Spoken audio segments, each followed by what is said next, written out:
Welcome to the next episode, and this is a special episode for us here at Life in Stereo. Sorry, I took your thunder away. Welcome to Life in Stereo with Stephen Stone and your host Stephen Stone and co-host Steve Gibbons. Right, I just get the coffee and water for the host. And the sodas and the yeah, that's all I do. I'm just a schlub. Today, before we get into our special guest, good friend of mine, Chris Stompanato. We're calling this not a podcast today, it's a KISSKAST. And the cast has to begin with a K, per Gene Simmons. Anything with KISS, it's got to be a K, no matter what. Really? So, yeah. Right. So today we're doing a KISSKAST, all about KISS. Before we start, just want to let everybody know we're coming live from the Bloomingdale Day Training Center. Steve Stone here gets services from us every day. I'm a 20-year employee. And for more information, viewers, go to www.iegcares.org for more information about us. Or listen to the podcast we just did with Dr. Charlene Bennett. Or you can do that, or listen to all the podcasts. So our guest today, Chris Stompanato, he's a KISS expert, at least by my books. How you doing, Chris? Thanks for coming on today. Thank you both, Steves. I appreciate you having me on. And I met Chris through deck hockey, floor hockey, ball hockey, whatever you want to call it. Yep. We've played on several teams together, and we've become good friends, not only due to the hockey, but mainly our love of music. So we both like similar types of music. We both have a lot of knowledge about music. So I know Chris is an expert, so that's why we had him on here. Now, Chris, you're a client relationship and SME coordinator at ECSI. Please explain that to the audience what the heck that is. Yeah, well, ECSI stands for Educational Computer Systems, Inc., based out of Pittsburgh. I've been with them 20 years, but I've been in this industry I'm getting close to 40 years now. Holy cow. You don't look at that. Yeah, two companies. So we basically... we service higher education, colleges and universities. We do a lot of their back office services that are not the prime goal of a school is obviously to educate students. So we take on those other tasks like servicing their student loans and their tax forms and issuing their refunds to their students and things of that nature. Okay, awesome. It's been a long time. Now, how long did you ever play ice hockey or only ball hockey, would you say? I played some ice hockey, but okay. Primarily ball hockey. I've been doing that in an organized fashion since 1983. That was the first team we organized. Wow. So if that was 1983, KISS would have just been around for 10 years. So Destroyer, yeah. To jump off on that, we have KISS beginning in 1973. When did you first discover KISS? So give me that background. Well, Steve, you have a few years on me, so just a few. Yeah, well, just a few, really. I mean, so the music we're into is slightly different. You've gotten me into some stuff that I missed because I was a little bit younger, but like I really didn't start getting heavily into music until about 73 or 74. When I was still a young boy. I was about 8 or 9 years old.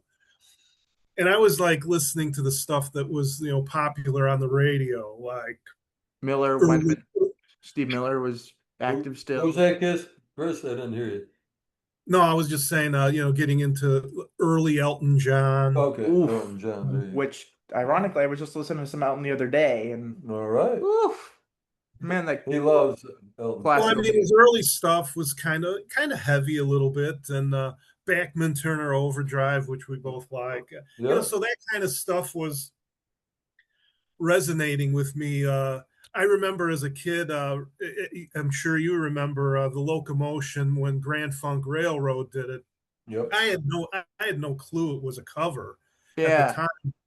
But I just loved the heavy guitar and that solo in there. So like harder music was kind of where I was headed, right? So then I missed the first couple of years of KISS, regrettably, because I think they played at some high schools locally. Did you know that? They Steve, did, yeah. they They played it even like play at some high schools locally here. I mean, Styx did too. Sticks So too, it's right? correct. so- Yeah. You're correct. They played, I think, at Maine West and somewhere I in think it California. was Maine West. No, I Yeah. was trying to think, and I think it was Maine West. But I kind of just picked up on them at 76. My friend had the Destroyer album. Yep. I would go over there and look at this album and go, holy cow, look at this. And he would play, like his mom would only let him play one song for me, like, because she couldn't handle it, right? So I was like, wow, this is pretty cool. And at the same time, like a lot of kids of that age in the 70s, I was big into superheroes and comic books. I was a big Spider-Man guy.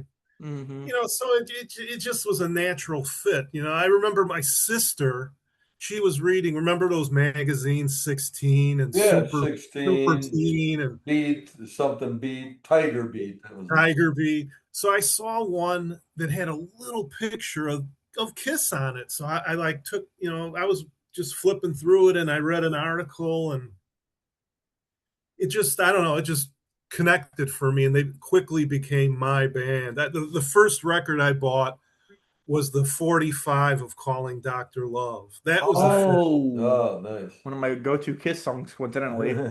Now, why do you feel that the first three records pretty much tanked? I mean, they didn't really get much. We know that Alive brought them alive, but why did the first three records It's kind of didn't have much going for them?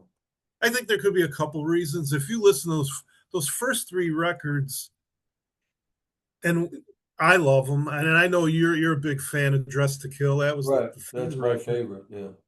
Um, they weren't able to capture what they sound like as a live band until Alive came along, and it supercharged those three albums, the three song, the key songs off those three albums. Much different. I mean, it's Uh, pretty amazing that the first, you have a band at one, two, three, first three records, nothing, and then they come out with a live album, and all of a sudden, boom. it it was a long shot for them. The key thing though, they were getting a following. Well, they were touring all over the place. In 74 and early 75, they toured with Rush.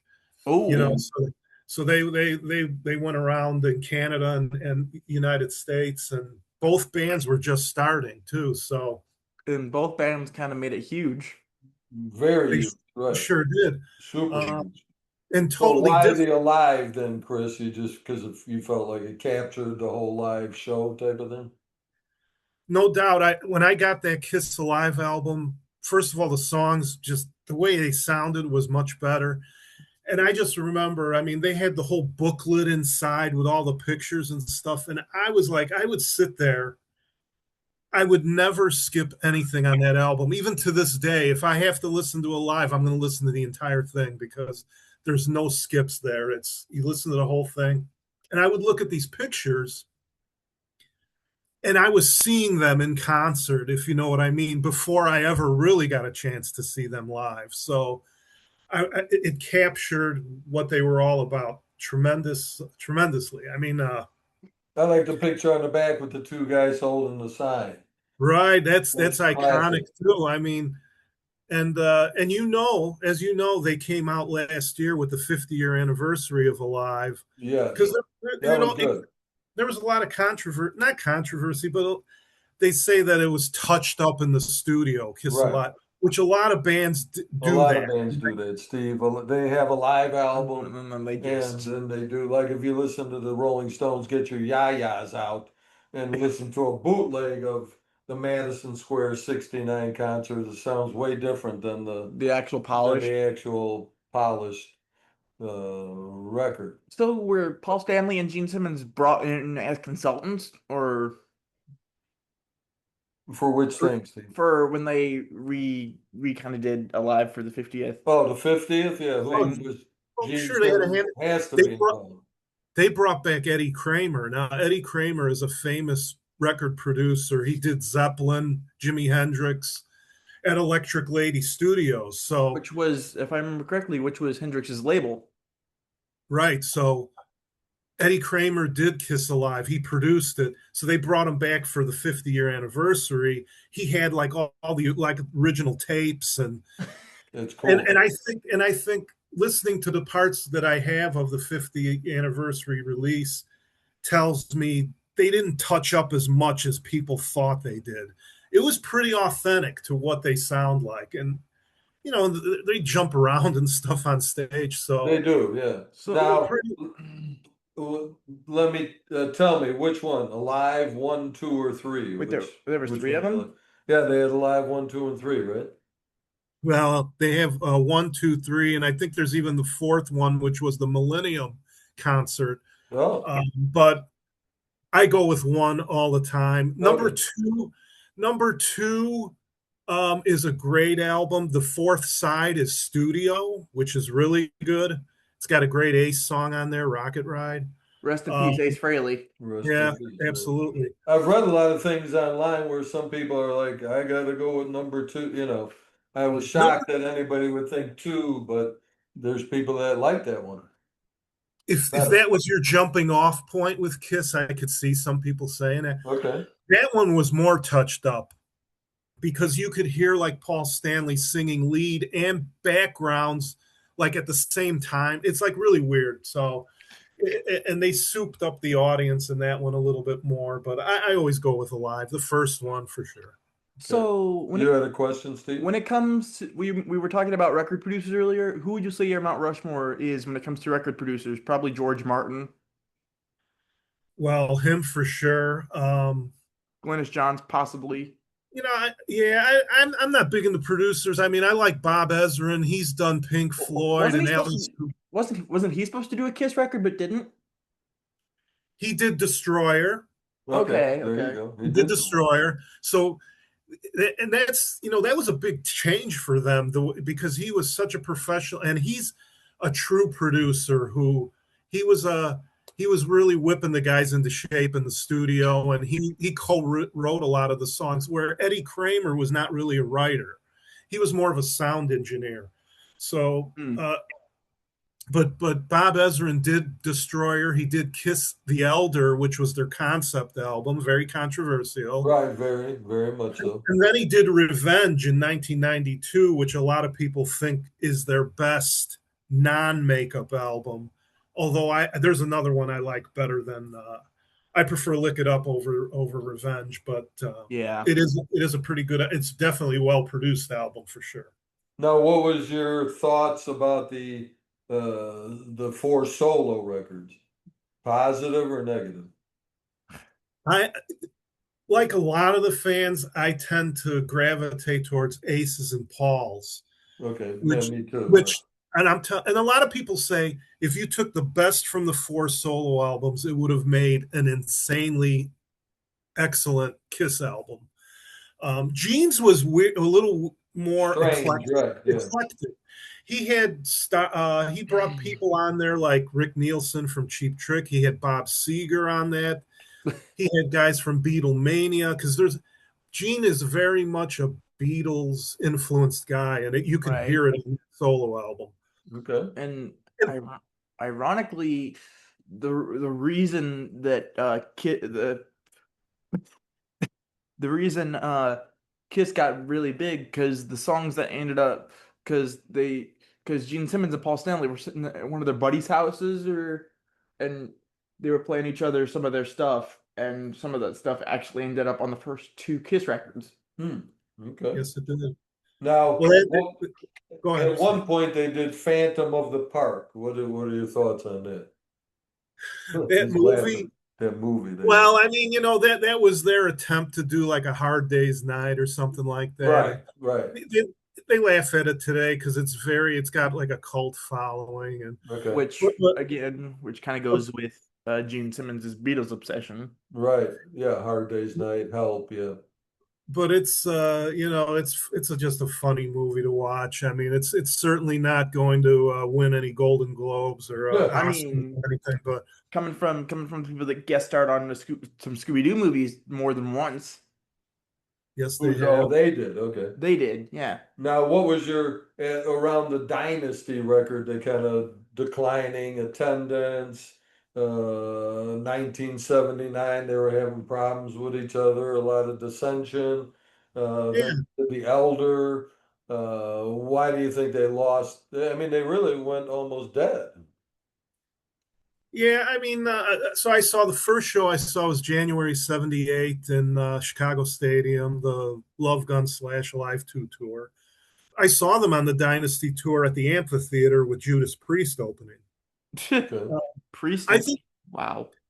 I think the album is very good. I mean, it's got some really that's where Ace, because they came off the solo albums and Ace really hit it big with the solo albums. He had the only hit with New Yeah, York New Groove. York Groove, great song. Yes. Right. So then he had three songs on Dynasty. He did 2000 Man cover of Rolling Rolling Stones song. Stones, right.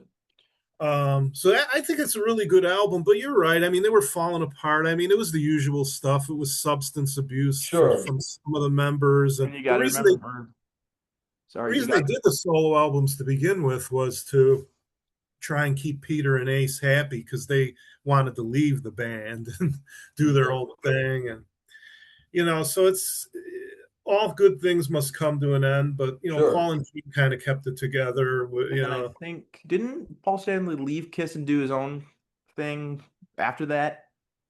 He did a solo tour in '89, but he was still part of the band. He never left Kiss. Right. He never left I was Kiss. saying like something like Sound Station or something.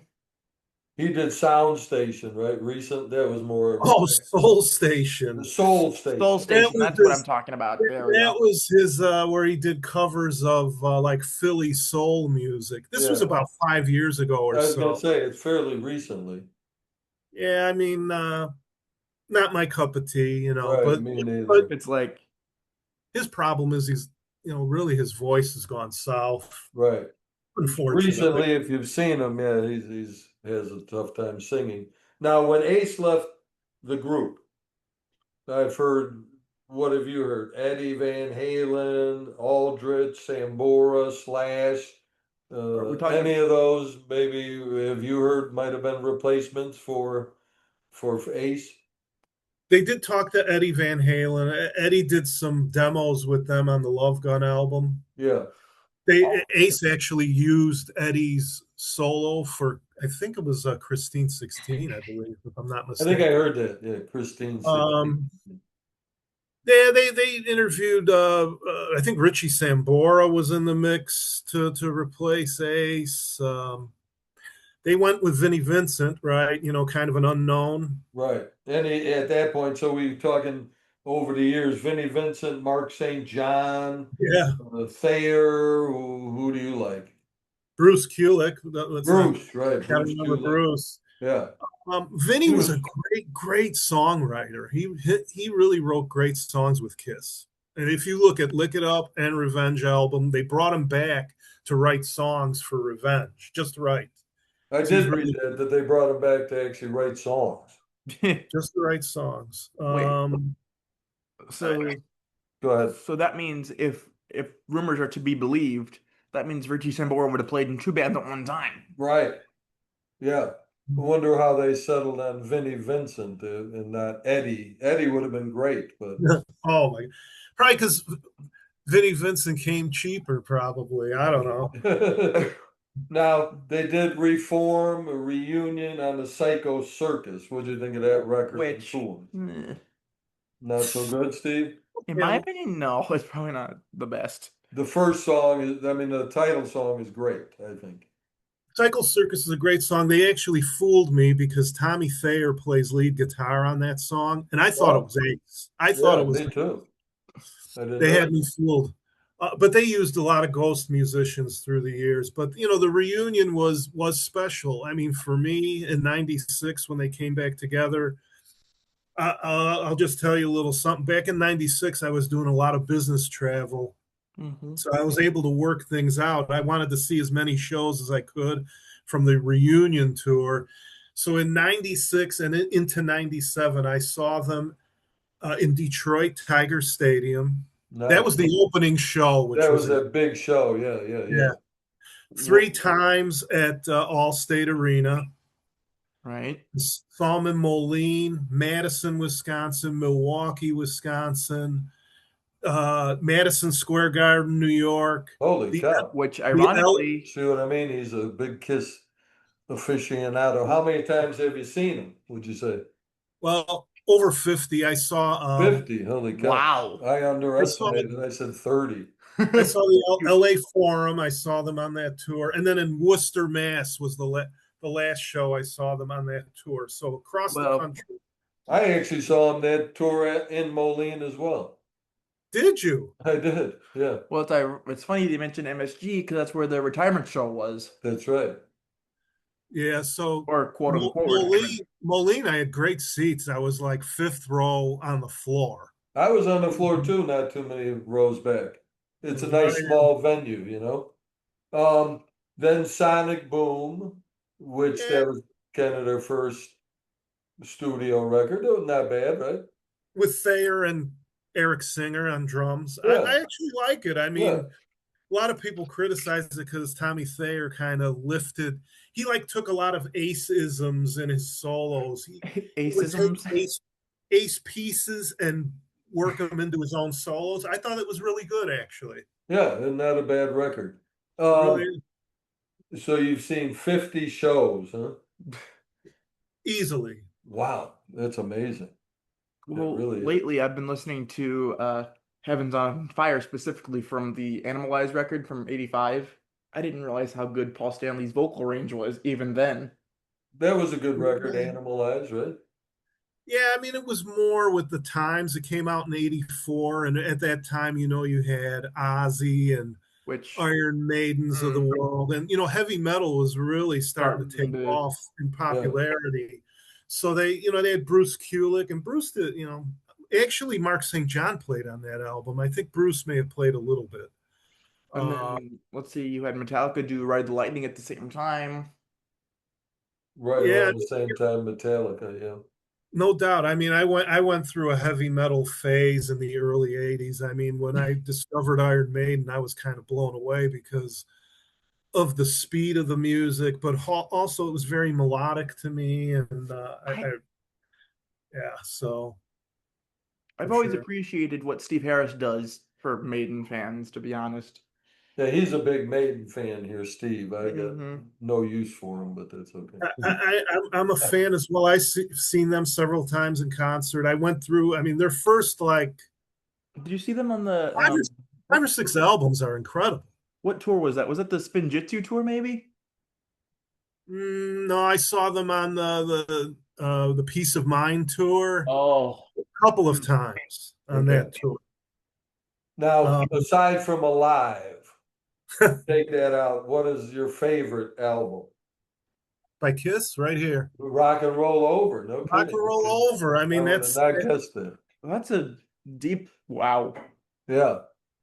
What that. songs off that do you like? I like Slowly, I Want You. I think is an good excellent. song. It, Yeah. it opens the album. Yep. Mr. Speed is a great song that doesn't get. They'd hardly ever play that. Which That's true. which album had Shouted Out Loud on it? Because I can't remember. That's Destroyer. Oh, Right. oh, that was Bob Ezra. Yeah, So Rock and Roll Over is your favorite. I know you probably can't count it down to a favorite song. If people ask me, what's your favorite Da-da-da-da-da. Rolling Stone Mhm, song right. or something? You Yeah, can't pick one, but is there any? No. I would say they're.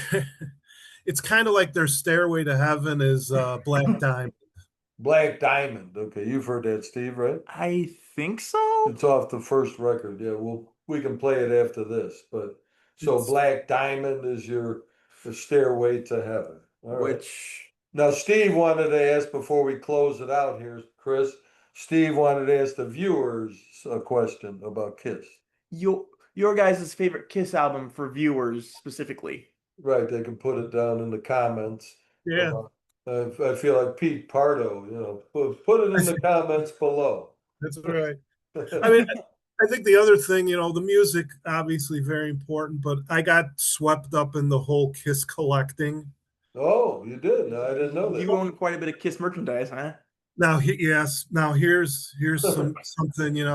His In wife. August of last year, I sold my entire Kiss collection. You did? Yes, Really? I did. Wow. I just felt like it was time. It was sitting in my crawl space. Yes, it had some value, but it wasn't like insane where, Okay. and I didn't want my kids like fighting over my Gene Simmons dolls or whatever. Oh, that's right. They After had dolls at one point. Yeah. uh, yeah, so I sold it to the Kiss Museum, and they Wow. resold it, a lot of it, piece by piece. Wow. That's Kiss pretty Museum. cool, I would Chris. assume Kiss Museum is in Yeah, Queens, where is I it? would assume. No, it's near Indianapolis. Okay. Oh, Wow. well, Yes, because according to the beginning of a Kiss documentary, they all grew up in New York, that's true. Queens, They're New Gene, York band.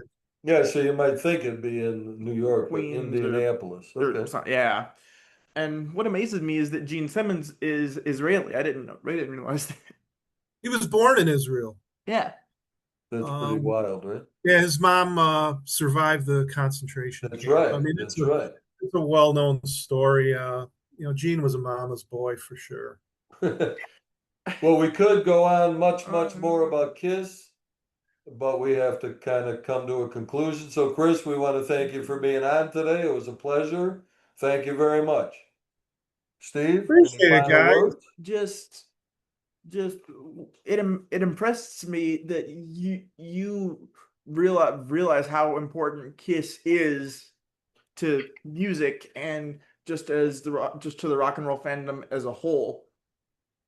No, I appreciate that. I mean, I recommend people, if you've never really listened, listen to those early albums, and you can listen to Stanley Simmons, Yeah, the they two have a new group, sons of the Paul two Stanley and sons, Gene right? Simmons.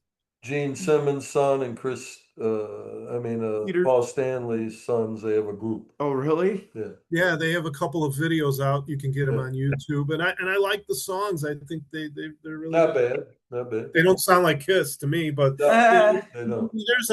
there's influence there. How can you not be, right? Right, Especially considering your fathers were probably part of the biggest band in the world. right. One of the Yeah, biggest bands ever. yeah, yeah.